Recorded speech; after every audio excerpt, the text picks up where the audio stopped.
We're going to be covering a lot of topics today with the guest that I have coming up. And wow, you wonder who the guest will be.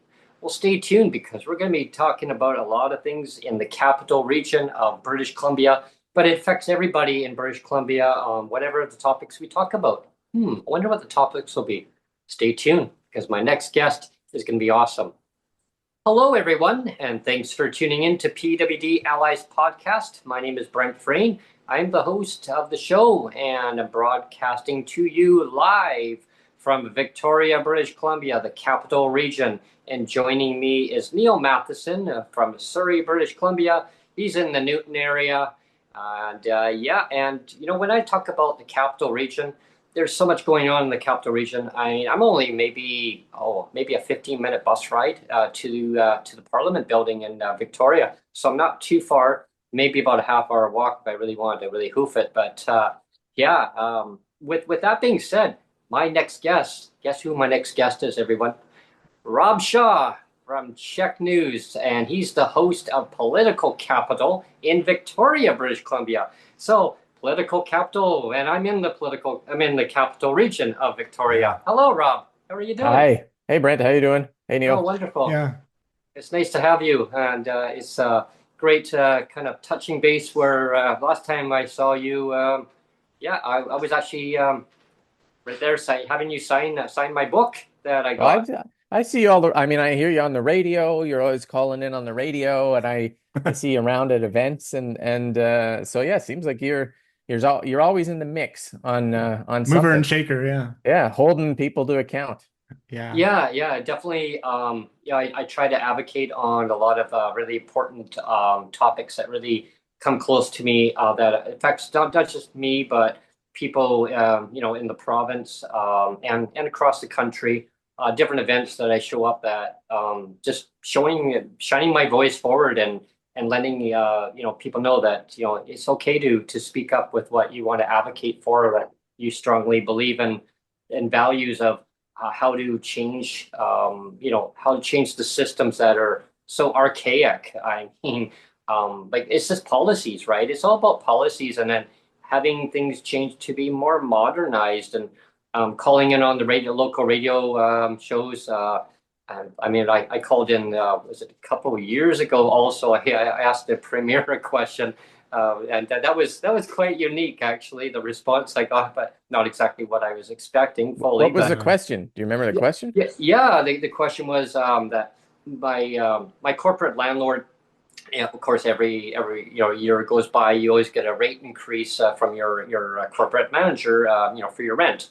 Well, the rates hadn't been increased, so I had the opportunity of calling into CKNW, and Mike Smith, the host for CKNW, was taking calls from the premier, and he was willing to take calls, and you had to be really precise of the one question, and that's it. And I still had lots of time on the air, but I literally hung up the phone because I was just so exasperated. But the question was, I got a rate increase from my corporate landlord. Are you going to be increasing the rates? Because that's the question came from my manager. Wanted to know, why haven't you increased the rates since I gave you an increase? And the response was, well, we recognize that there's always lots to do, but we did increase the earnings exemptions for persons with disabilities. So if you don't know that, maybe you might want to look into that. Well, that has nothing to do with about increasing the rates, right? Yeah, it was very mansplaining, or like, Yeah. sort of like, in case you didn't know, Brent. I mean, Yeah. of course we're gonna That's know. it. Of Yeah. course we're gonna know, right? So Yeah. anyway, Yeah. But yeah. I guess getting to the beginning of the show, I mean, that was very interesting conversation. But I've had a lot of different events that I've gone to. I went to a rally just recently to do with Transdev, which is the main company that operates out of France, who provides bus service to the Cowichan Valley, which then provides bus service to Victoria, or a commuter service. They've been on a strike for 7 months. They finally came to a resolution, having a mediator brought in, Vince Reddy, who basically broke up the dispute. Thank gosh for Vince to solve this. Now the buses will begin to roll eventually onto the roads, but people with disabilities who are stuck in the community, either side of that Victoria or Cowichan. They couldn't go anywhere. They couldn't go to like appointments, et cetera, et cetera. So those are the kind of things that I try to participate in and bring awareness of, like the inequalities of the basic service, like a transit service, and it does affect people's lives. It's a whole ripple effect. But with a ripple effect, there, Rob, I want to find out a little bit more about your bio. Like, how did you get started with political capital, and a little bit more about kind of what's going on in your Well, life. just your journalism. Like, how did you Yeah. get into journalism and all that? Yeah, well, I'm from kind of Nanaimo, Ladysmith area, Hmm. Hmm. and I grew up there. And in high school, Hmm. in Ladysmith, I ended up doing some, one of those work kind of cooperative things, work hours, volunteer hours at the Ladysmith Chronicle, little Hmm. tiny newspaper, two staff in downtown Ladysmith, and I remember getting assigned a story and writing my very first story. It was about the postal code changing in Oh. Ladysmith, Oh, wow. the postal code. And it Oh. went on the front page of the Ladysmith Chronicle. And I remember looking at that newspaper and seeing my name on it, and it was kind of passed around. And I thought, wow, that's pretty cool. And I grew up in a house where my parents were both teachers, public school teachers, and we had a lot of newspapers. We had the Ladysmith Chronicle, the Nanaimo Bulletin, the Nanaimo Free Press. We had the Victoria Times Colonist. We had the Vancouver Sun, Hmm. and it would just was there was always newspapers lying around on the Yeah. dining room table, and you'd stop and read them. And I remember thinking, that's what I would like to do. These were back in the heydays of newspapers, big, Yeah. huge broadsheets, like the Yeah. big and just story upon story, and they Yeah. were long stories. And the weekend was, edition was that thick, and um, Hmm. so I kind of ended up going down that route. I did a little bit more for the Lady Smith Chronicle, and um, I went to school eventually in Toronto. I went to Ryerson for journalism, and I came back. I did a kind of island circuit for my summers for my work internship. So I did the Nanaimo Bulletin, I did the Parksville Qualicum Beach News, I did the Comox Valley Record, which I think is still around. It might have closed. I did the Vancouver Province one summer. I did the National Hmm. Post over Christmas. I did the Globe and Mail a couple times in Toronto, and all these kind of like little work Wow. placements in between your sort of like courses and summers and Christmas Day at the National Post for free, Oh, working wow. for free, Oh, which was geez. I don't recommend that, but Yeah. Oh, I no. Christmas Day. So yeah, and then eventually I ended up uh, coming back to the Times Colonist in Victoria for a full-time job, and I was covering police and military, and I went to Afghanistan when we had the war on there, and sort of Oh, was wow. embedded for a little bit, and then I decided one of the journalists at the Times Colonist's Legislature Bureau, Jeff Rudd was his name. He quit, and there was an opportunity there to go down with Lindsay Kynes, who was a longtime journalist, and Les Lane, who's covered Hmm. politics forever in BC. And so I went down there and really enjoyed it and thought it was a lot of fun. That was just before the 2009 elections. It was like 2008, Okay. Mm. and then the election happened, and then the HST happened, and then Gordon Campbell was brought down, and it was Right. Yeah. just like whoa. And A lot Oh, happens yeah. in BC. yeah, and it Um, accelerated from I there. just wondered if you could tell our listeners and what people that are watching about Mr. Floaty. Mr. Floaty. Oh, Well, that's true. Tell the story about Mr. Floaty a little bit. Yeah, that was another beat that I just picked up purely out of interest. Was sewage treatment in Victoria, because it oh. became, when I was at the Times Concept, it was this perpetual issue of we just dump our waste. We're one of the last major Canadian cities that dumped our waste raw into the ocean. out a big long outfall a kilometer off into the sea. And there was this active debate going on of like, well, how come everyone else has to treat their sewage and we don't? And there's a really passionate community that said, well, we don't because we live on the ocean and we can just shoot it out there and it dilutes away. Yeah. And other communities down in Washington State, for example, they were really upset about it because they viewed us as polluting our shared waterway. And the pro sewage treatment advocates, they came up with this brilliant idea to create a mascot called Mr. Floaty. And it was this giant, it was a guy dressed in this giant kind of like turd costume. Yeah. And he would show up at these meetings and he would sit there in the meetings in this costume, and you'd have this sort of, it was kind of the absurdity of the situation that made it so much news attention was attached to it. So you'd go to these Capital Regional District meetings and there'd be, like a bunch of politicians and mayors, and sometimes the federal minister would show up, and then a guy dressed as a poo and the photos would just, and it kind of, it really allowed, for some media sort of to get into the issue. But I found the issue more interesting because it was a massive engineering project, a massive amount of money, more than $1 billion, just like all the piping that had to be brought in. And so I covered it for years, and Mr. Floaty was this kind of like character that existed around the sidelines of it. And it was such a fascinating story, that eventually the provincial government ordered it. They said, just get on with it, do the treatment. And then now we have a treatment. I live near the treatment plant. It's just a few blocks down the road in Esquimalt. It's kind of, when you come into the harbor of Victoria, across from the cruise ship terminal, right across the harbor, like just directly across, is this building that looks like it could be like a conference center or something. It's a sewage treatment plant. I've seen that. I've seen that center. I was wondering what it was. Yeah, it's like the prime real estate.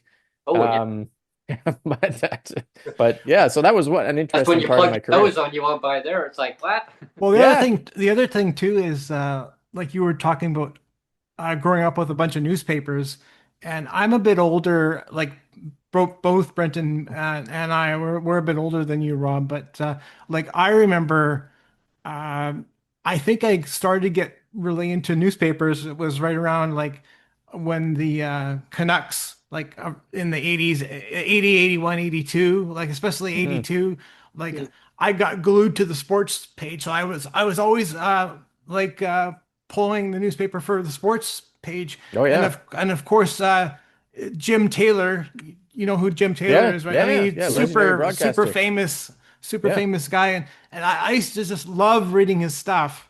Yeah. And it was just kind of like, it was almost like what do you call it? Kind of must see articles, right? And I just got glued to his stuff all the time. Well, when I loved it. Because when I was younger, I delivered the newspaper, and of course I delivered the Vancouver Sun newspaper kid, and they wouldn't hire me until I was a certain age to do, to basically take on the whole route myself. But I would actually do a lot of subrouting beforehand, so I'd kind of fill in and do somebody else's route. So I technically wasn't hired, but I was actually brought in by another carrier. And I found it very fascinating reading through all the stories. And you're right, Rob. I mean, they were thick papers. I mean, Vancouver Sun, and they started putting all these inserts in. And I mean, these bundles of papers are heavy. I had one route, it was over 225 papers I had to deliver. And wow. How long did that take? Oh, it took me about an hour and a half to do that one route. Yeah, it was not bad. And then I got my own route. So I did that one, plus I did another route. So it was really good.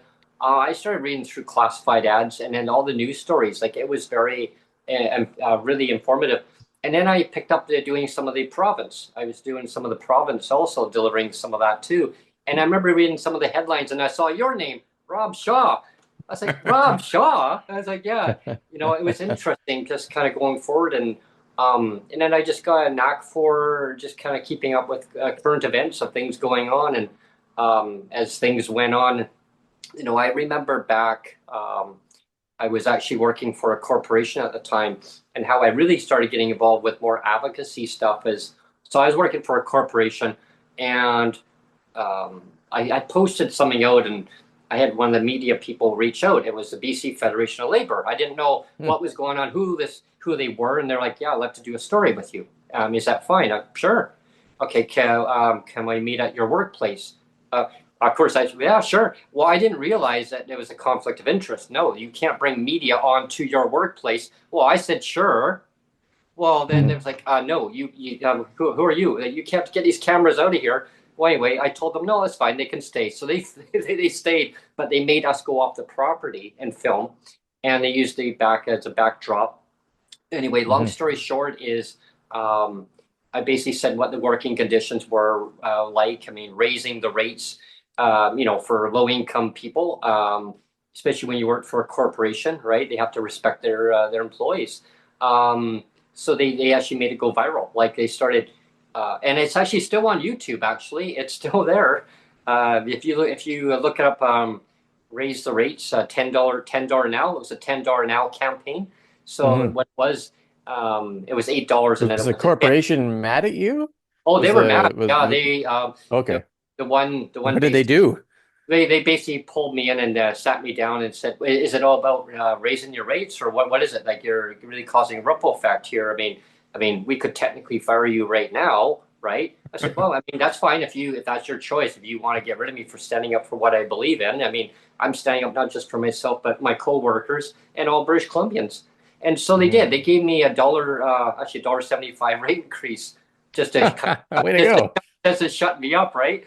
But anyway, the Federation of Labor, they said, yeah, like we'd love to take this a little bit further if you want. And I'm like, well, I didn't know what was going on. So I met Jim Sinclair. And so he was the president at the time. And so he flew me out. He said, well, come out to Vancouver, out to Harbor Air, and we're going to fly you out to Victoria. And you're going to meet some big shots. Oh, okay. Well, Wow. what's going on here? Well, that was my first experience of having all the media, all the cameras right in front of me, Rob. I mean, right in I think it was in the fur room. Yeah. And Yeah, anyway, yeah. yeah. So we were there, and I still remember Keith Baldry standing in the corner of the door. He's just standing there going, he's looking at me. I'm thinking, who's that? And I'm thinking, hey, wait, I've seen him on TV before. And I said to, I said to Jim, I said, that's Keith Baldry, isn't he? He goes, yeah, yeah. So I need you to stay focused, Brent. He stay looking at the camera. I go, it's bright. He goes, yeah, but just keep looking straight ahead. You're gonna be live on TV. Live? Yeah. So yeah, just be yourself. Yeah, you're fine. And please do not get mad because the who was it now? It was the finance minister at the time. I think it was Carol Taylor. Carol Oh Taylor. yeah. Yeah. Mhm. Yeah, And yeah. so she's going to be nice to meet with us. So just keep, yeah, I know, I mean, it's going to be hard to not want to lash out, but if you do, she's just going to walk away. Right. And so I did. Yeah. I met Carol James. That was my first time, and Leonard Krogh. And I met all of them Wow. in one room, and it was nice. Um, and I still remember the time I said, well, where's Gordon Campbell? I came out and everyone started laughing. They're like, oh, geez. I go, This sounds like six degrees of Kevin yeah. Bacon, So Brent. I said, isn't he the premier? Like, well, he's had another event he had to be to. I go, how convenient. So that's kind of where my advocacy started, and I just standing up for people, and it kind of blossomed from there. And so that's my story of it. And then when I had the opportunity of meeting with you and Richard Zussman, and having you sign the book, and that was awesome. So I guess that's the next branch where I'm going to leap off to is Rob. So are you on any plans of the matter of confidence, number two?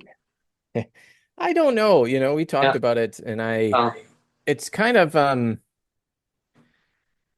it's so tough because it was such yeah. a moment in time Yeah. where Yeah. one government fell and another government started, and both Yeah. of them, for their various reasons, were okay to kind of talk about it. And Hmm. there was sort of a through line of the fall of the Liberals. You could sort of take back to Gordon Campbell and the HST and the rise of the Mhm. NDP and John Horgan. And I Hmm. don't know if we stopped and did a book right now, what it would look like. It would look Yeah. like Yeah. Be a bit it of a would mess. it would Yeah. be 7 years of the NDP, Yeah. and where are they going? Yeah. What's Yeah. happening now? Horgan's Mhm. gone. I don't know. I feel like it neither needs more of a smaller focus on a very small part of that journey, like Hmm. the death of the BC Liberals and how that kind of happened, BC United, or you Yeah. need to wait a little bit longer and kind of, the Matter of Confidence book was a 10-year Hmm. political timeline, and Hmm. you could kind of follow the flow. So Yeah. short answer to that is no, but I'm I'm kicking around some ideas, Yeah. but no. Well, Yeah. I'm glad Brent actually brought up your writing because I wanted to actually ask about your writing as well. I mean, I like to pretend that I'm a good writer sometimes. So do I I.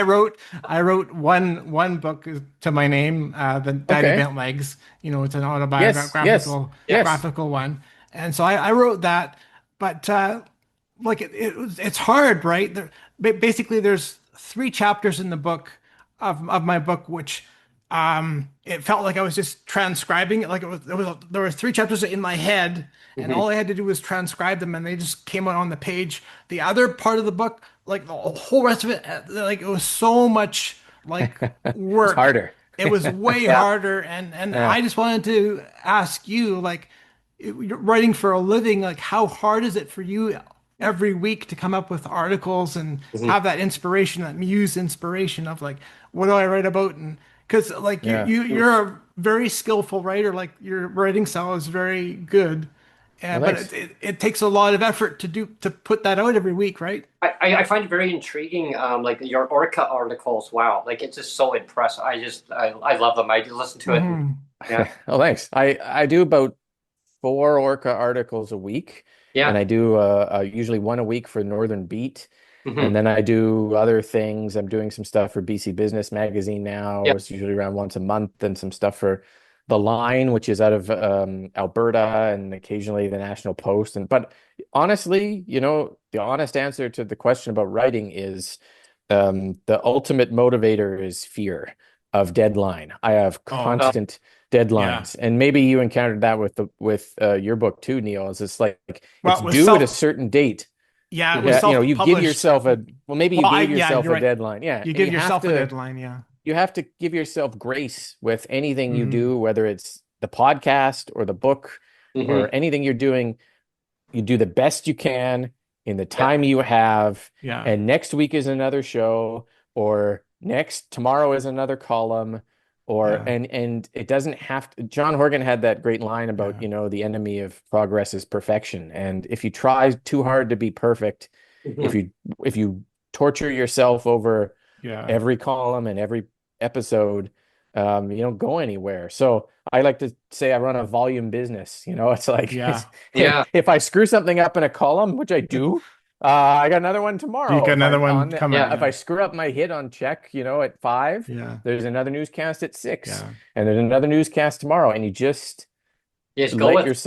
you just kind of give yourself, try not to be hard on yourself, which is a hard thing for me to do because I use it to motivate myself, is be hard and Yeah. critical, and I could do better. But, um, Yeah. so And I Yeah, know, writing is about as good as I can in the time I have, yeah. but then I just have to let it go and be okay with it. So it's never as good Yeah. well, as that's I that's hoped. one thing, Rob. Is that's what John taught me. Is that you just be the best you can of what the situation is around you, environmental around you. And Hmm. I always one thing I say it on the podcast every so often. Like one thing he taught me, and it always stands out, is that he would never promise. He says, "I will never promise the moon because I know I can't promise you that. I'll do the Hmm. best I can, and I can't make everybody happy." But he always said, just stand up for what you believe in, and Yeah. just the best you can. And it always stuck in my mind. He says, so he says, eventually I'm not going to be a leader. And that stuck in me and it resonated with me for years, Rob. Like, and we were at a conference center, and it was funny. I'll mention to you is that so he was giving a speech in the conference center. It was like a mini UBCM, but it was more for all unions and stuff. And we had an intermission, and so anyway, Sonia was said, "Well, I need to go and use the ladies' room," and I said, "Yeah, I'll meet you in the common area, and I'm gonna go and grab a cup of coffee in a minute." And sure, yeah, okay. And I said, I gotta go and use the men's room. Oh, okay, so we'll meet here. And I said, don't be surprised if I bumped into like one of the other party members or whatever. And so I'm in the washroom and I'm washing my hands, and I hear right behind me. I wasn't even paying attention. I look up in the mirror. Wow, look who that is. Well, I bump into you in the washroom, John, Brent. I'm like, oh my gosh. So we're chit chatting in the washroom, and long story short is that he says, well, I better not chit chat with you too long in the washroom. My security will think that you're holding me hostage, and then we're gonna have a huge problem going on here. But yeah, he told me the long story. He's like, he was on Twitter. He said my administration's doing my work for me. They're typing everything out for me. It makes it look like I'm on, but I'm not. But I can see your advocacy. I can see Sonia's advocacy. I can see everybody's work that's going on. I do pop on, but I'm not on there. Not a lot. And so, yeah, he told me a little bit of history. And he also told me that eventually I'm not going to be leader. Things change. It's like the Titanic. They change, chairs. Eventually, there's going to be another leader. They may not have the same. The Titanic eventually sinks too, so Yes. that's Yeah. probably the end of the Yeah, road for but he was government. kind But of yes. giving me like little hints, Spoiler alert. saying that another leader may not have the same approach that I do, as comfortable as approaching talking to me. They have different ways, and he says so. It either works for a leader or it doesn't, and guess we'll find out. And I said, "What are you saying?" He goes, "Well, eventually I'm not going to be premier. Eventually," and I think he knew. I think he knew at that time that things were starting to slip. And I said, "Well, it was great when you had Andrew Weaver in." Yeah, I mean, him and we started out, it was great. I mean, we had the supply and confidence agreement, or that worded that right. Yep. But yeah, I Yep. mean, it was great. He says, then the honeymoon was over, right? So, it's just, we got done what we could do, and now it's a new chapter, and we go forward. And Well, so, let's transition into the advocacy piece, Brent, because yeah, one thing that I always say on the podcast, Rob, is when you're talking about disability advocacy, it's not very sexy. no, So like it's hard to make advocacy sexy when you're talking about Mm. disability, right? yeah, And so I wanted to start with the um, the Charleigh Pollock story mm, because I was really impressed how it was yourself and a couple other really passionate people that really locked onto that story oh yeah, and really gave it legs. And of course, you have to really applaud the mother first and foremost. yeah, Mhm. Because it, for it sure. takes a lot of courage to like put yourself out there and just kind of spill your guts, right? But but I was really impressed with the way you covered the story and Hmm. yeah. And so Absolutely. I just wanted to kind of start with that saying, it's not a sexy thing, but like when you see certain media people pick that up, it's like, go, go, go. Yeah. Well, So, it was it's interesting because in some ways it was an easier story to tell than say a story about raising the disability rate or the social assistance rate because it's about one person mhm. and you can see them and here's their story. And Charlie's mother Jory was a fantastic advocate, an eloquent advocate for her, and also um a feeling of kind of, I think, injustice on her part, that something that a medicine that she had from the government for years, that her physician, her doctor said she should continue, that government was, for its own arbitrary decisions, deciding to take away, and that Mhm. experts in that field didn't agree with that Hmm. decision. They didn't think government made the right decision. And it was so, I've transitioned over the years um into a kind of columnist analyst type of thing, which I hope provides more value than just uh, you know, he said, she said, government said, opposition said, Yeah. because I've been doing it long enough now, 17 years, that I can Mhm. I can kind of cut through it, I think. And so I have the freedom in the story, like, with Charlie, in some of the things that I did, in columns, especially, to just say, um, that's not good enough from government. Like the explanations don't make sense. The argument is weak. the government should do more in this case. And I think it sort of became kind of a story about the values of government, and the humanity of government. Here's a girl who has a terminal illness. Yeah. She is not going to recover. This drug, her doctor says, will give her a more peaceful and dignified decline in her final, probably 2 years, under 2 years. Mhm. The government, using its metrics, doesn't think that it's worth it. But what is the value of compassion? And Exactly. where is the soul of this government? It was where I kind of took it. Yeah. And so I was lucky to be able to have the freedom to kind of write that, because I think there are, when you're doing pure journalism reporting, which I did for many, many years, you sort of need to kind of like parcel it out and when you do sort of more column writing, you can kind of take a position. And my position was, this is the price you pay to live in a society where you have compassion.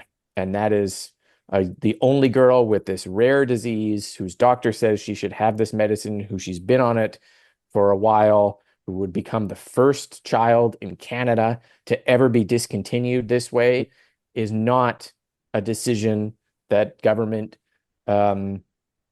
should make based on some abstract spreadsheet from the experts. They have this little panel of secretive, anonymous doctors who. That's the thing that really bothered Yeah. me. It was Yeah. like everything was so anonymous, and then you had the health minister and Ravi Pamar. They were both, well, Ravi Pamar was saying like, I'm reaching out to the mother, I've been there since the Yeah. beginning, Bring and up from day one. the No. mother comes out on Twitter says, no, no, you No, weren't.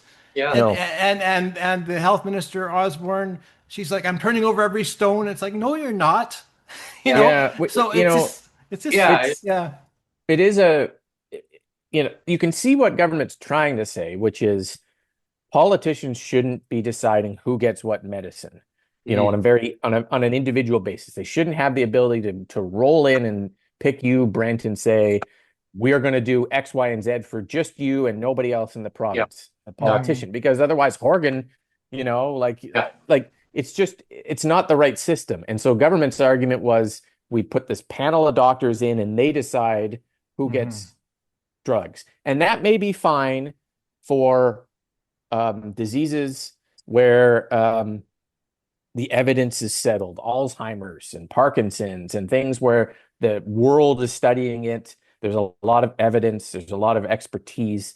There's like one of the only people in Canada and the only person in BC with Batten's disease was this girl. And none of the people on that panel were Batten disease experts. And the experts internationally were saying something else. And the government got caught in this position where none of the experts wanted to talk. None of the experts wanted their names attached. None of the experts would defend their decision.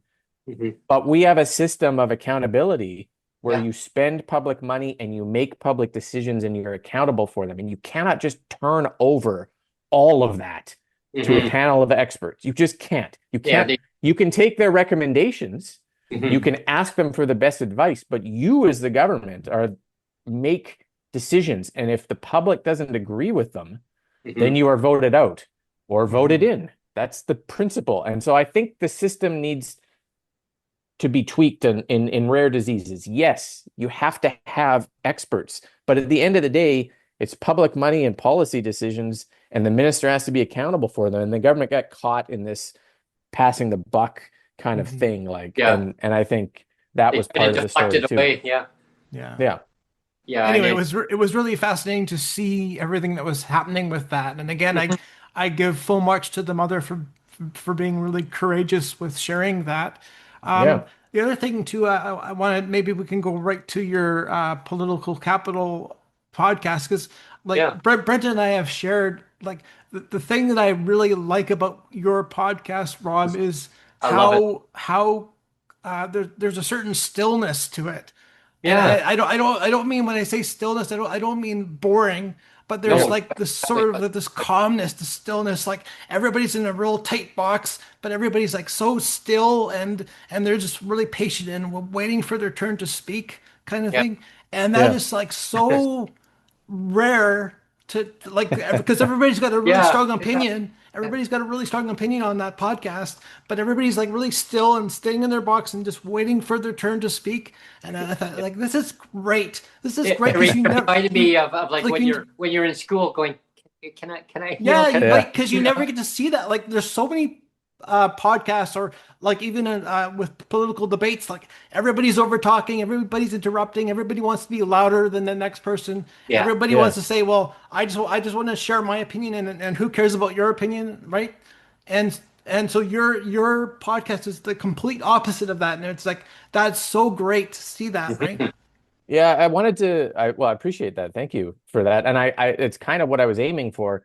It's sort of modeled after the At Issue panel from CBC's National, where you have the same, Chantal Hébert and you have Andrew Coyne, and you have the same sort of people on most of the time every week, and you go around and talk to them, and you don't attack each other. You're not Hmm. dunking on each other.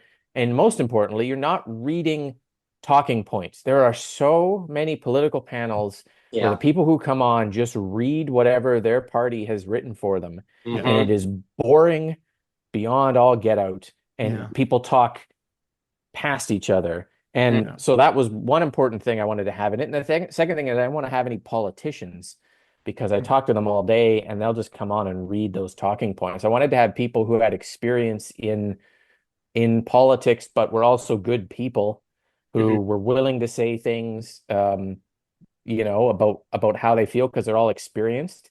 The hardest Hmm. person on on the panel, the person with the hardest job is Jeff Ferrier, Oh yeah. who comes from the world of New Democrat organizing and worked for the government during COVID and now does his own thing because a lesser person, and I mean that deliberately, a lesser person would just read what the NDP pressures Yeah. Hmm. people like him to say, and he does not. He comes on, he gives his opinion, Yeah, he calls Hmm. out the government when it's yeah. doing a bad job. He says the lines aren't working, this defense isn't working. Here's an opportunity. They could go this way, they could say that. And I know the government gives him grief over it.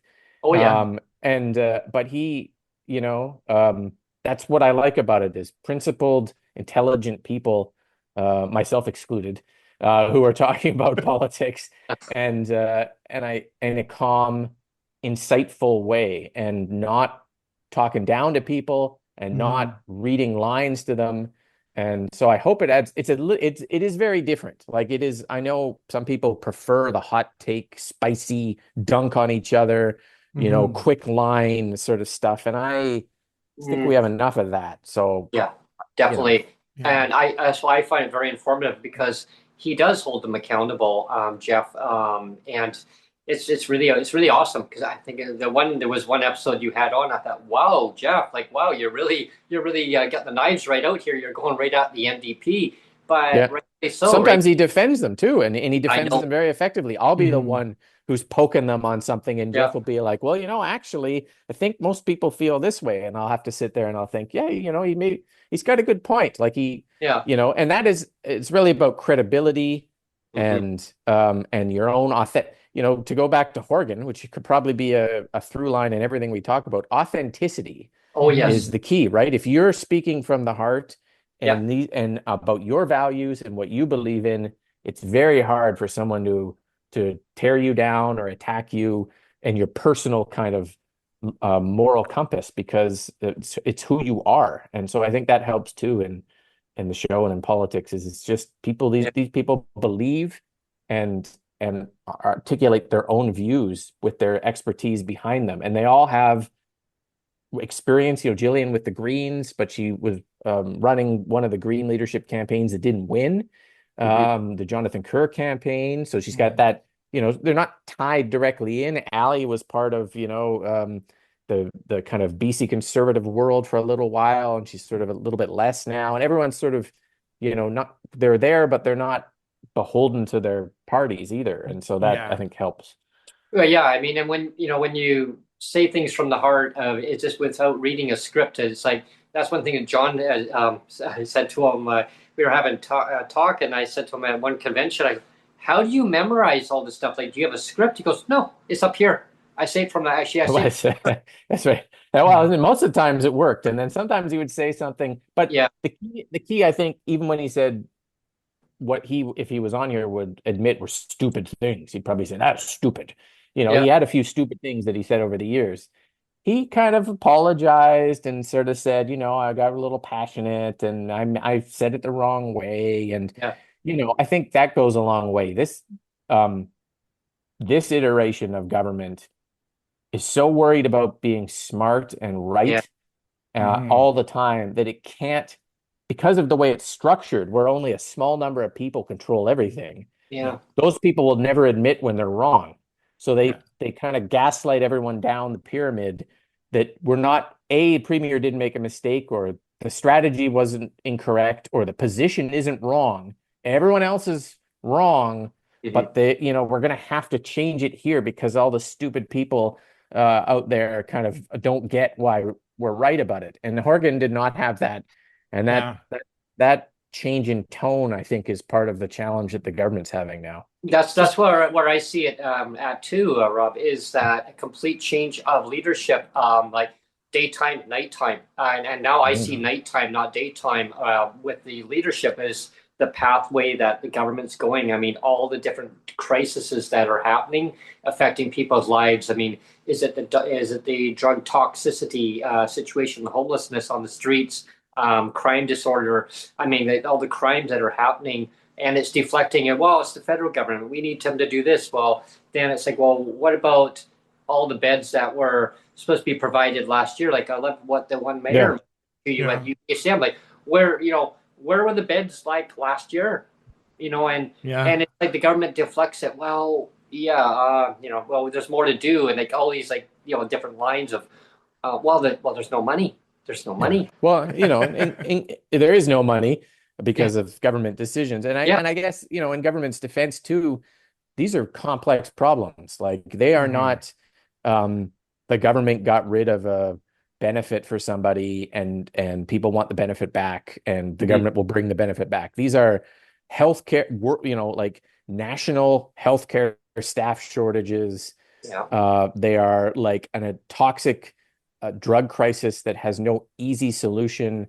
They are affordability problems and cost of living problems that come from all over the place, from grocery stores and international supply chains and Mhm. mhm, like. But I think what government is sort of missing is if you blame someone else, yeah. and there are things you can do within your provincial control that maybe don't solve the problem, but still look like you're taking action, then you're kind of missing an opportunity there. So the problems are complicated, the solutions are expensive, um, and they require political will to Mhm. fix. And none of those things are easy. But So, and this is the hardest part Yeah, of like Horgan. You could make an argument Horgan had it easier. He came in. He through his own choices, kept Mhm. spending low mhm, and said no to a lot of things Yeah. and had a honeymoon period and whatnot. This government, 7 years in, has a ton of baggage. There are people, Yeah. including yourself, who are like, you haven't done the things you said you were going to do, and you Yeah. haven't helped bring us up to the level you said Yeah. used to say you wanted us to be at.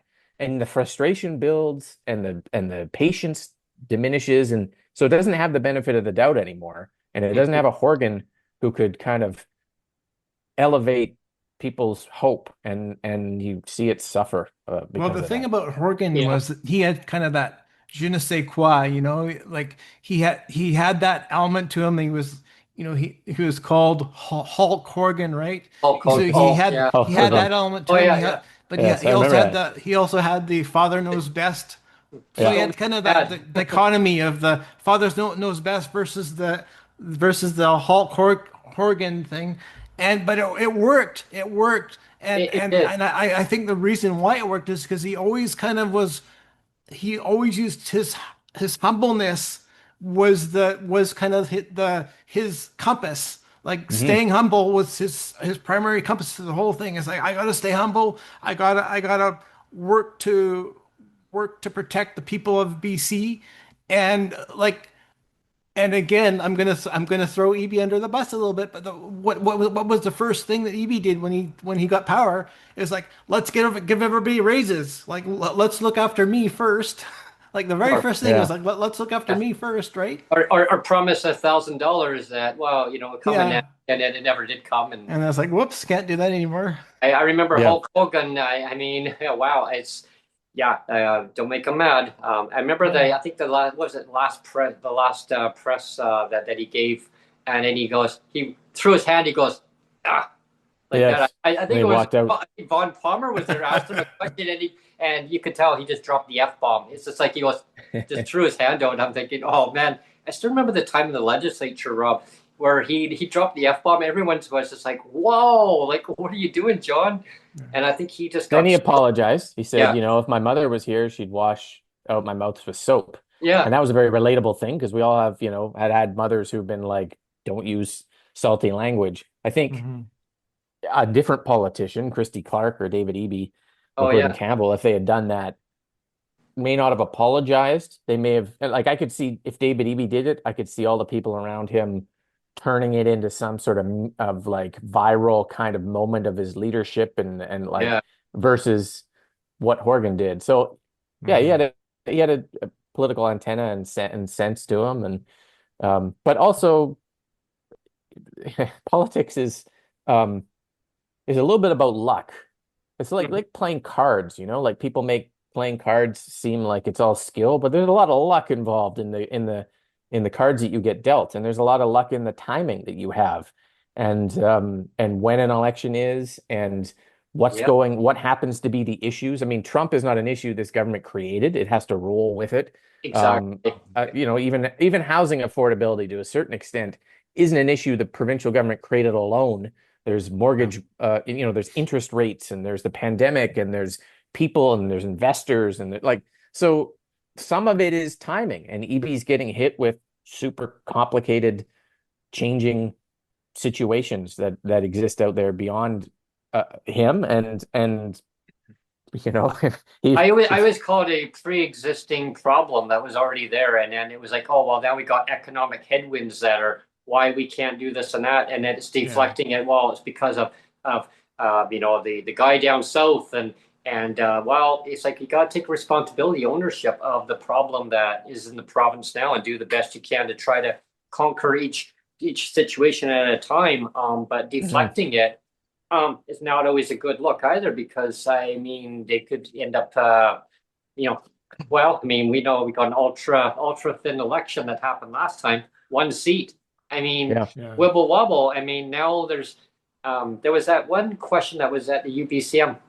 I think was it you asked I think you asked David oh was it would the was it Eleanor Sturko, would she join on?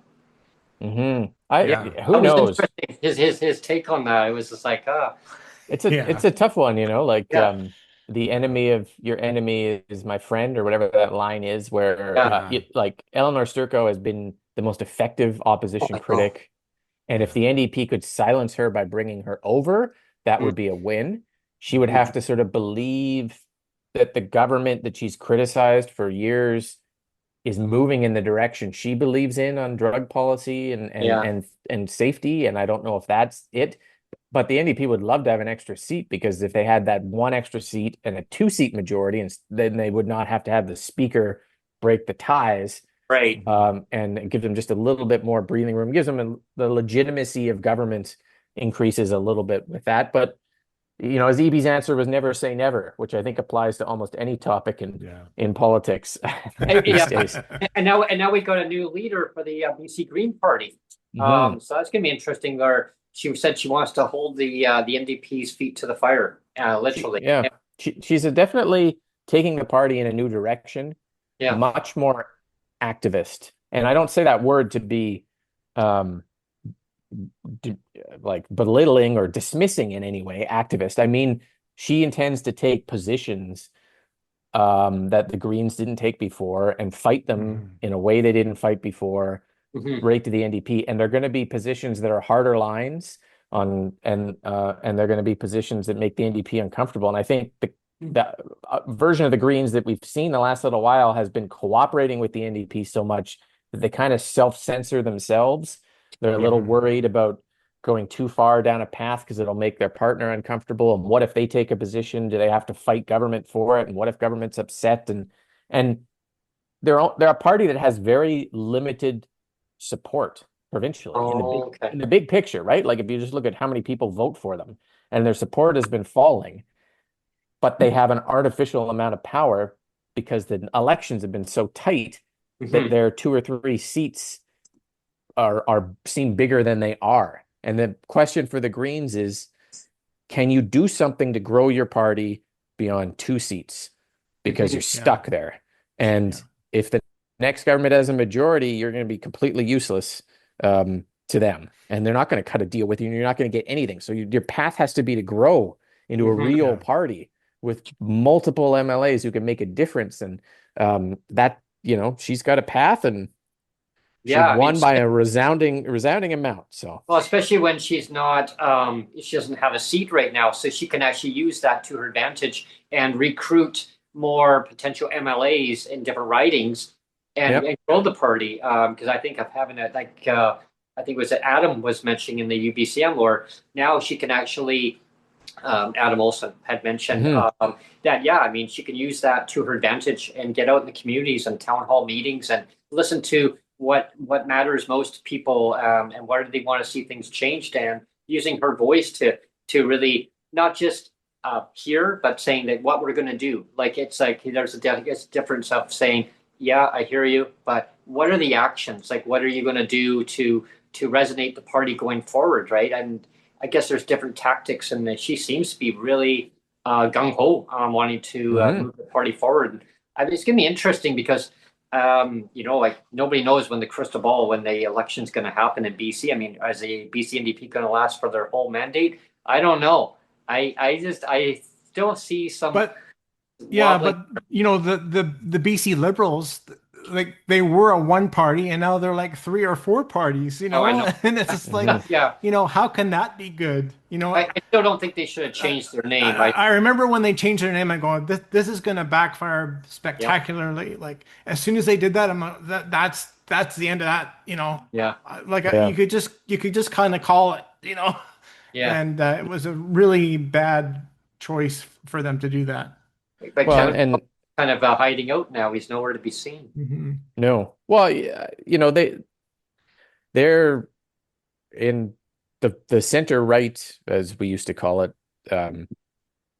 Like it's fractured. And if you had an election today with one BC, which is the far right party of Dallas Brody, and the BC Conservatives, which now without Eleanor Sturko, we're not quite sure where they are. And then maybe Center BC, although I'm not sure Center BC is really going to take off, but like they would field some candidates. You would have such a vote split on the kind of center right that the NDP would win probably a landslide majority.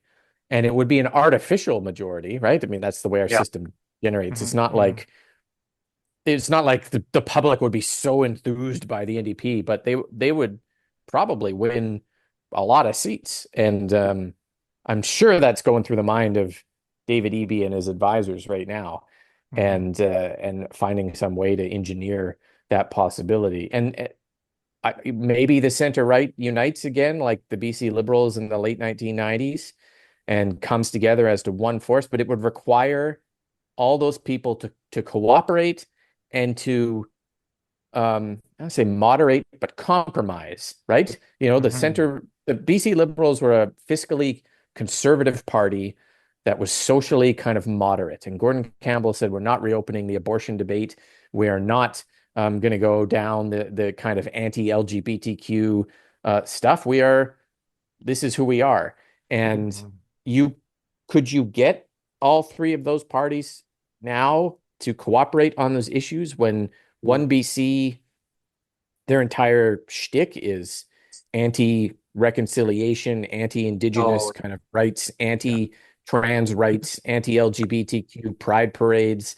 Like, how are you going to get them to not to agree not to advance those positions in to be part of a larger party? And that's the challenge that we're sort of in. And the NDP have got around it by the fact that all the people in the environmental movement who are upset at them have split it off into the Greens. Yeah. So they Yeah. they are now in some ways a combination of part of the NDP and part of the BC Liberals under a BC NDP banner, and the rest of the Liberals are fighting over here, and the Greens are fighting over there, and they're in the best position out of all the parties in terms of like voter support, I think. Well, yeah. Now we got the major problem happening with John Rustad, the leader. I mean, what a fiasco that has been in the last little bit in the news stories. Like, wow, like, Yeah. what? Like, so what's Yeah. what's going on there? Like, I mean, just everybody kind of gets up to speed on that. Well, he's got a couple problems. One is that he's got lots of people who want his job, which is the perpetual problem of an opposition leader, is everyone thinks they can do your job better than you. So he's got people campaigning to kind of replace him. He had a leadership review process that he created, which was bizarre. It took 4 months to do this leadership review where he went to every single riding, and every single riding in the province had a vote, which was not how most parties, they just do. Like David Eby will have a leadership review in November at the NDP convention, and it's just going to be one vote. It'll be one vote in the room, right? So Rustad created this bizarre process, and then the process got mired in controversy over fake membership signups by people who might have been supportive of him and worried he wasn't going to win. Two dead So then people. that's right. And then the legitimacy of the process got undermined, and then he looked even weaker, Oh and then he no. emerged with only 70%. And he sort of reached this point last week where he had to decide if he was going to stay with 70% leadership numbers, and he decided he was going to stay. Everyone keeps thinking Rustad's just going to walk away at some point and be like, well, I'm done. And he is doing the opposite. He stayed, he identified his top critic, and he fired them. And he sent a message to everyone else in his caucus: you either come out and support me, or I'm going to get rid of you. Oh wow. And it whipped people into line. And so he's more of a fighter who wants to keep his job than I think we give him credit for, maybe. And everyone keeps thinking Rustad's going to get thrown out. This is like the 5th time we've had the big Rustad's going to lose this, Rustad's caucus meeting, Rustad's over, Rustad's done, and he finds a way to keep going. So it's like the Energizer Bunny just keeps on going. And could he be premier? Well, again, timing, right? So like timing. When's the election? Who is he fighting against? What are the positions of the other parties? What are the main issues? Like we don't even know what the main issue in the next election is going to be, because it's going to come out of nowhere, right? It's going to come out of nowhere a year, 2, 3 years from now. Some topic we didn't think, some cutback to some government program, some horrendous, case in the community involving, violence or government failure or something that hurts some people. Like something is going to happen. And some timing will be a big part of it too. That's what I find so interesting, because you just don't know the unknown going forward, and that's what keeps people so intrigued of well, what's going to happen next. And I mean, or maybe it was that big giant inflatable person that was actually a little bit higher than David Eby. Yeah, inflatable David Eby holding. Yeah. He was holding a LNG smokestack and an oil smokestack like this, right? And he was on top of a burning earth, I think. Geez. You know what else is timing, Brent? Yeah. We're at the end of the hour. We're at the hour. Go by so fast, eh? Yeah, I know. So I wanted to turn the show a little bit over to you, Rob. Pretend you're on your own podcast, and you get the final question. If you have a question for us, or just a final comment. And one little twist, actually, just to throw the actual viewers off. I'm going to get Rob to actually exit the show. You want me to exit the show for you guys too? Yeah. You can actually. Okay, well, let me ask you a question first. I'll come up with a question first.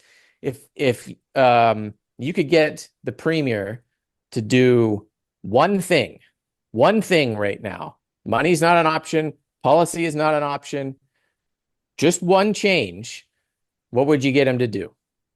I know my answer. I'll get Brent to do it first, though. Give his answer. My answer would be to show respect and dignity to fellow British Columbians on low income. Okay. All right. Yeah. Yeah. Yep. Neil? My answer is always the same for the last 12 years, and the clawbacks. And the clawbacks. Like I've had my survivor's pension clawed back for the last 12 years. It's so perverse, so disgusting.